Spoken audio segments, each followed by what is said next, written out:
पहले 2 हफ्ते में तो मुझे जनता कहा गया, तो वो टैग मिला।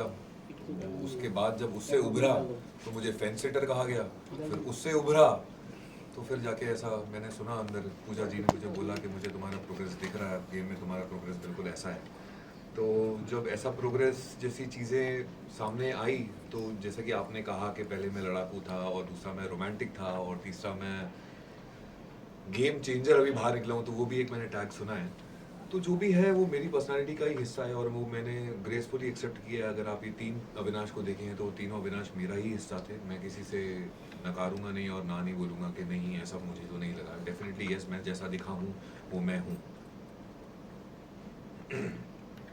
आपके पिताजी ने आपको रिमोट से रिलेटेड कुछ सिखाया तो हम जानना चाहेंगे।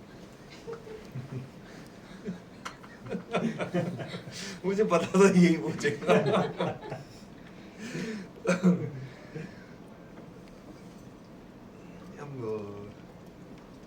तो ज्ञान व्यान साइड में बहुत इंपॉर्टेंट चीज़ है। तो वो ना मेरे डैड ने मुझे ऐसा कहा था कि अपना रिमोट कंट्रोल अपने हाथ में होना चाहिए। और ये चीज़ तो मतलब मेरा रामबाण बन गई थी बिग बॉस के घर में कि भाई अपना रिमोट कंट्रोल अगर अपने पास रख लिया तो सामने वाले के हाथ में अगर नहीं लगा तो मेरे को वो कंट्रोल नहीं कर पाएगा, चाहे वो मुझे कितना भी पोक क्यों ना कर ले, कोई भी आके जो भी बोलना है बोल। और ये चीज़ मैंने कहीं ना कहीं सीखी है कि मैंने अपना रिमोट कंट्रोल अपने पास ही रखा, चाहे मुझे लोगों ने कितना भी पोक किया, उन्हें उसी वक्त मेरा रिएक्शन चाहिए हो, मैंने नहीं दिया। वो चाहते थे मैं उसी वक्त लड़ूं, मैं नहीं लड़ा। और जितना मुझे बोल के जाना था मैं बोल के निकल गया, क्योंकि उस रिमोट कंट्रोल का बेसिक ये है कि किसी के और के हाथ में अगर रिमोट कंट्रोल चले जाएगा तो सामने वाला चैनल चेंज करेगा, सामने वाला वॉल्यूम बढ़ाएगा, फिर मेरा वॉल्यूम बढ़ेगा, फिर मेरे चैनल स्विच होंगे, फिर वो अविनाश दिखूंगा मैं जो मैं हूँ नहीं, तो वो मुझे नहीं दिखना। अपना कंट्रोल, रिमोट कंट्रोल अपने पास होना चाहिए बस। अविनाश, जिस मोमेंट पे एल्विश की एंट्री हुई थी घर में, उस मोमेंट पे आपको कहीं ऐसा लगता है कि जो आपका कंट्रोल, रिमोट कंट्रोल है, कहीं ना कहीं आप उससे बाहर जा रहे थे या फिर वो कंट्रोल कहीं ना कहीं उनके हाथ में आ रहा था? Because you were reacting as such, जो कि वो रिएक्शंस काफी ज्यादा हो रहे थे उस नहीं नहीं, एल्विश के मैंने एंट्री पे बिल्कुल रिएक्ट नहीं किया। मैं तो उसके साथ एक बिल्कुल नॉर्मल कंटेस्टेंट की तरह था। वो पोक करता गया, मैं रिएक्ट नहीं किया। मैंने काफी कुछ सुनना, मेरा घड़ा भरने के बाद मैंने रिएक्ट किया, जब मुझे रिएक्ट करना था तब। क्योंकि पहले वो सिर्फ मुझे एक रिएक्शन चाहता था जो मुझे इंपॉर्टेंट नहीं लगा उसे देने के लिए, और मैंने तब जाके रिएक्ट किया जब मुझे रिएक्ट करना था। और मैंने खुद का चैनल बदला, और वो चैनल जो बदलने का नाम दिया था वो कृष्णा ने दिया था कि आपने सोते हुए शेर को जगा दिया, अब जेलो। अविनाश, हमने देखा आपने किस तरीके से फर्स्ट वीक में ही फलक के साथ अच्छी दोस्ती कर ली थी, लेकिन फलक के साथ बैठकर आपने कुछ नेम कॉलिंग दी थी, जैसे कि आपने अभिषेक और फलक, आप लोग बात कर रहे थे तो अभिषेक को गे बोला गया उस समय है? हाँ, फलक ने बोला है। और साथ ही साथ आपने बोला गे नहीं, जनानी, जनानी है वो, चेहरा वैसा दिखा। चेहरा अच्छा वैसे, ओके हाँ। उस बारे में क्या कहेंगे आप? हाँ, तो वो जनानी शब्द मैंने दिया था जी, श्योर ना? यस यस क्योंकि मैं उस पर कमेंट करूं फिर। नहीं, Yes, sure. yes, हाँ, आपने फलक भी ने भी बोला है। हाँ, क्योंकि उसकी हरकतें उस तरीके की लगी मुझे कि वो उस तरीके के हरकतें कर रहा है घर के अंदर, जो मुझे वैसा नाम देने के लिए मैंने सोचा होगा। और उस घर में लाइफ इतनी फास्ट चलती है कि मुझे एक्चुअली पूछना पड़ रहा है आपसे कि मैंने ही बोला था ना, फॉर श्योर, क्योंकि फिर मैं उस पर कमेंट कर सकूँ पूरी उसके साथ, क्योंकि जो मैंने बोला है I live up to that. तो वो अभिषेक के रिएक्शन और उसके बिहेवियर की वजह से ही मुझे ऐसा लगा था। बट वो मैं टैग एक्चुअली एक ही बार यूज़ किया होगा मैंने, उसके बाद वो हट गया होगा, क्योंकि कहीं ना कहीं वो मुझे चौथे या पांचवें हफ्ते से तो मेरे दिमाग में एक किडो नाम का मैंने टैग दे दिया था उसे कि he is a kid for me, immature kid. लेकिन लास्ट राशन वाले टास्क के बाद मनीषा ने कहा कि अविनाश तुमसे सिर्फ इसीलिए लड़ता है क्योंकि उसे फुटेज चाहिए रहता है, तो इस बारे में क्या कहना चाहिए? मैडम, मुझे 18 साल में 11 शो करके बहुत फुटेज मिली है। मुझे फुटेज के लिए किसी से लड़ने की ज़रूरत नहीं है, और ना ही मेरा वो एम है। अविनाश, ये भी जानना चाहेंगे, जो पनिशमेंट मिली थी वेदिका को और मनीषा को, उसके बाद जब राशन का टास्क हुआ था, प्रीमियम राशन वाला टास्क हुआ था, आपने नहीं किया था जिस वजह से इन्हें राशन नहीं मिला था, और आपका कहना था कि ये लोग क्या खाना खाना राशन राशन करते रहते। हमने इतने सारे सीजन देखे, सिर्फ और सिर्फ राशन की वजह से ही फाइट हुई है, लेकिन आप एक ऐसे लौटे हो जो सिर्फ राशन के लिए बोलते हो कि क्या राशन राशन, क्या कहना है इसके ऊपर आपका? और आपका ये कहना कि खाने के लिए आए हो, कहीं ना कहीं आपको नहीं लगता है कि गलत है ये कहना, क्योंकि खाना तो बेसिक नीड है जो सबको चाहिए। Let me explain.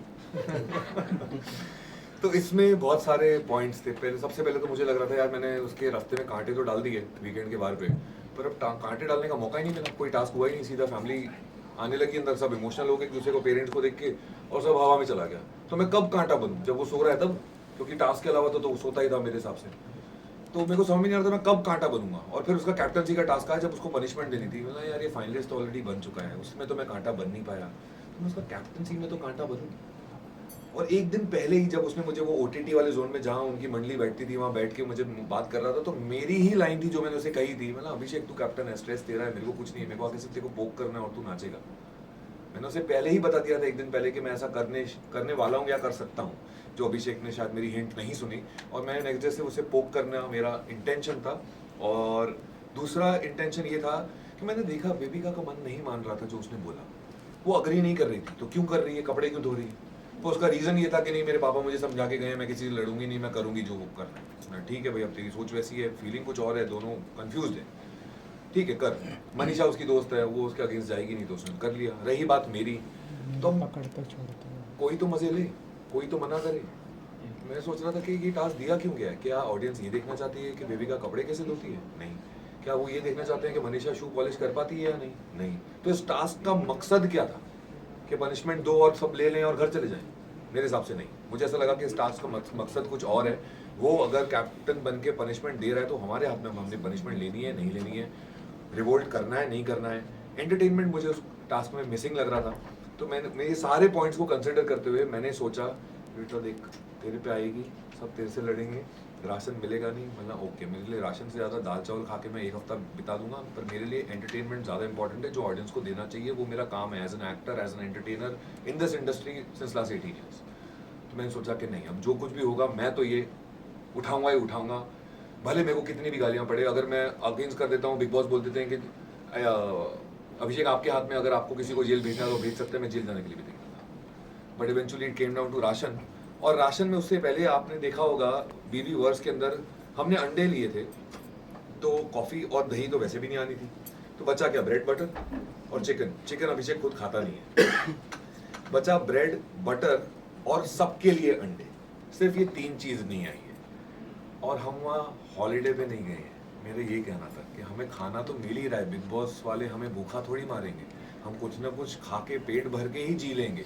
बट उनका ये कहना था कि उन्हें कॉफ़ी चाहिए थी, उन्हें बटर चाहिए था, मुझे ब्रेड चाहिए थी। तो मेरा ये कहना था कि क्या ration ration ration ration ration लगा के रखा है, कभी दाल चावल नहीं खाए क्या 8 दिन तक? That was the topic. Avinash, हमने देखा जिस तरीके से अभिषेक को आपने पहले कैप्टनसी से आउट किया था और जिया को कैप्टन बनाया था, तो कहीं ना कहीं अभिषेक उससे चिढ़ गया था, और ये एक पैटर्न देखा गया है कि अभिषेक को हार बर्दाश्त नहीं हो पाती और वो कहीं ना कहीं रिवेंज मोड लेता है। Do you feel the same? Cause as a जनता हमने ये ऑब्जर्व किया है उसका। ये मैंने सलमान सर को भी बोला था जब वो अभिषेक और मैं एक दूसरे को एडजेक्टिव्स दे रहे थे कि इसमें ये है, इसमें वो है, तब मैंने सलमान सर को बोला था कि सर इसमें ना बहुत कॉम्पिटिटिवनेस है, जो कि एक अच्छी बात है, लेकिन जैसे ही मैंने उसे वो सत्ता से हटाया था कैप्टनसी की, मुझे उसके अंदर ना उसका चेहरा एकदम, एक बच्चे का चेहरा होता है ना, उसके हाथ से अगर खिलौना छीन लिया जाए तो कैसा चेहरा हो जाता है, उसका चेहरा वैसा हो गया था। और उससे सडनली मुझे एक जेलसी फैक्टर दिख रहा था कि अविनाश नहीं, क्योंकि वो बहुत ही ओवर कॉन्फिडेंट था कि बजर मेरे सिवा तो अलावा कोई बजा ही नहीं पाएगा। और एक्चुअली वैसा हो रहा था क्योंकि उसकी हाइट ज़्यादा है, उसके हाथ पैर लंबे हैं, और वो इतना ही करे तो बजर दब जा रहा था। मैं थोड़े ही इंच कम हूँ उससे, बट एक्सपीरियंस ज़्यादा है। तो मैंने अभिषेक को ये मुंह पे बोला, मैंने भाई हाइट तेरी ज़्यादा, हाथ पैर तेरे लंबे, कॉन्फिडेंस तेरा ज़्यादा। तो मैंने अपने आप से पूछा कि मेरे पास ऐसा क्या है जो अभिषेक के पास नहीं है, और मेरे जहन ने मुझे एक ही जवाब दिया, फोकस। और मैं उसी पे लगा हुआ था, फोकस, तभी वो 3 बार बजर मैं दबा पाया। और उसके बाद मैंने अभिषेक को निकाला, मनीषा को निकाला और जिया को निकाला। So it took a lot of efforts to do that. और जिया को मैं कहीं ना कहीं ये प्रूव करना चाहता था कि ऐसा नहीं है कि वो नॉमिनेशन की वजह से या ये रियलिटी शो की वजह से कि मैं तेरे साथ दोस्ती नहीं निभाऊंगा। मैंने उसे उसी वक्त बोल दिया था, once I am always on. वापस नॉमिनेट कर यस हाँ, तो वही कहना था, जो एंड ऑफ द मोमेंट उसने जो नॉमिनेट किया, दो जन को जब बुलाकर नॉमिनेट करवा रहे थे, what is your take on that कि इतनी कंफ्यूज है जिया? क्या जिया सिर्फ अब सेल्फिश बन गई है अंदर? इस पे एक क्वेश्चन और ऐड कर रहा हूँ जिया के ही।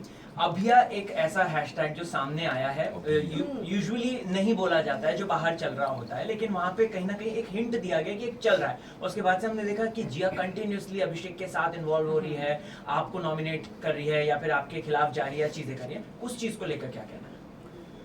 यार जिया ने जो कुछ भी किया वो उसकी सोच थी, वो उसकी पर्सनालिटी थी, वो सोच उसके दिमाग से आई, किसी ने उसको इन्फ्लुएंस नहीं किया। तो जो आया उसके जहन के अंदर से आया ना। But do you feel betrayed? Like, एक मिनट, एक सेकंड। तो जो भी आया उसके अंदर से आया, वो जिया की सोच थी।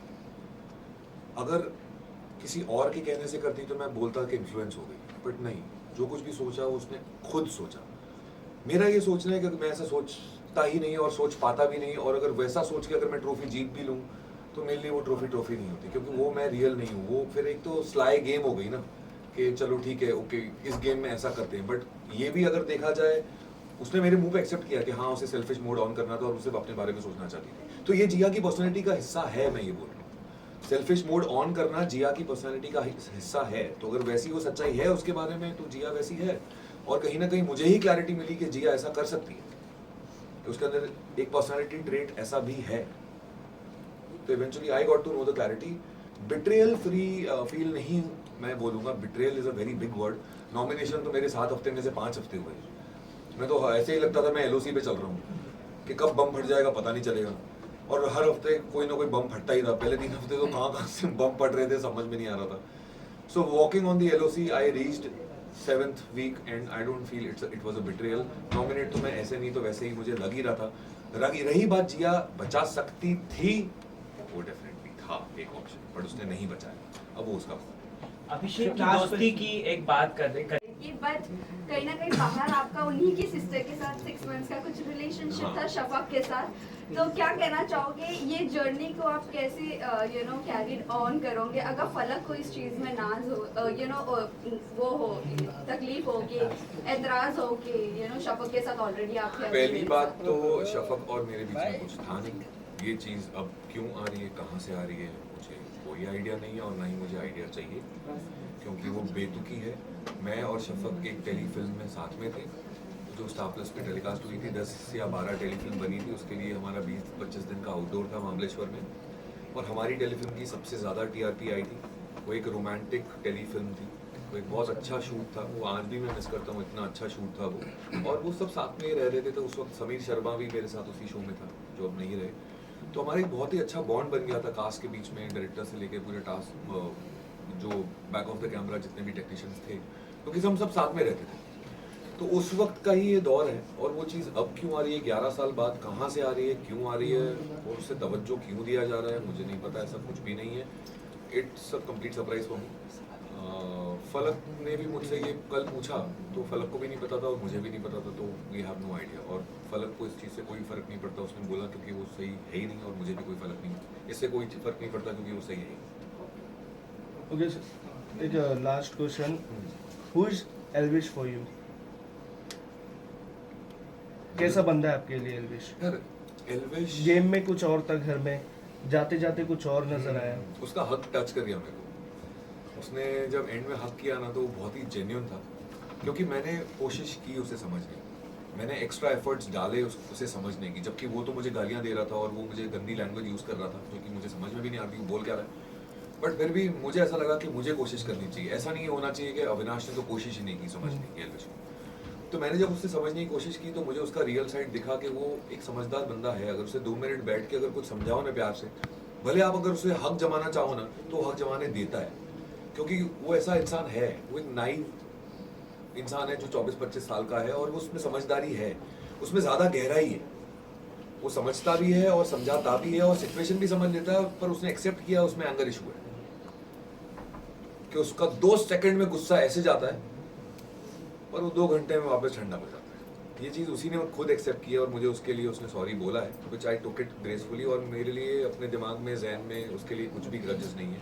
जो उसने किया वो उसकी पर्सनैलिटी थी। अगेन जिस तरीके से मैंने संभाला उस सिचुएशन को, वो मेरी पर्सनैलिटी। सो क्या एल्विश के कंधे पे कोई और बंदूक रख के चला रहा है, जैसे कोई और हक जमा रहा है उसके ऊपर? एल्विश पे मुझे नहीं लगता एल्विश किसी को हक जमाने देगा। बट एल्विश कहीं ना मैंने महसूस किया है कि जब वो मनीषा और अभिषेक के साथ होता है, तो मैं उसे पीयर प्रेशर बोलूं या कम्युनिटी प्रेशर बोलूं, कि अभिषेक अपने आप को एक तौर तरीके से रिप्रेजेंट कर रहा है, तो मुझे भी इस तरीके से अपने आप को रिप्रेजेंट करना चाहिए जो मेरे फोटा है, मनीषा अपनी तरीके को इस तरीके से एस्टैब्लिश कर रही है, तो मेरा फोटे क्या है, मैं हरियाणवी हूँ तो मुझे इस तरीके से अपने आप को दिखाना चाहिए। तो क्या वो पीयर प्रेशर में आके, कम्युनिटी प्रेशर में आके अपने आप को ऐसा रिप्रेजेंट कर रहा है, वो मेरे को समझ में नहीं आता। क्योंकि जब उसके साथ 1-to-1 as a man to man personally बैठो तो वो बहुत ही समझदार इंसान है, पर वो समझदारी जाती कब है, जब उनके साथ होता है। जब झुंड में बात करो तो उतनी समझदारी नहीं दिखती है, जब पर्सनली बात करो तो भाई बोलता है यार आप थप्पड़ मान लो यार, प्लीज कर लो यार, तो वो ऐसा वाला है वो। Okay thank you thank you thank you.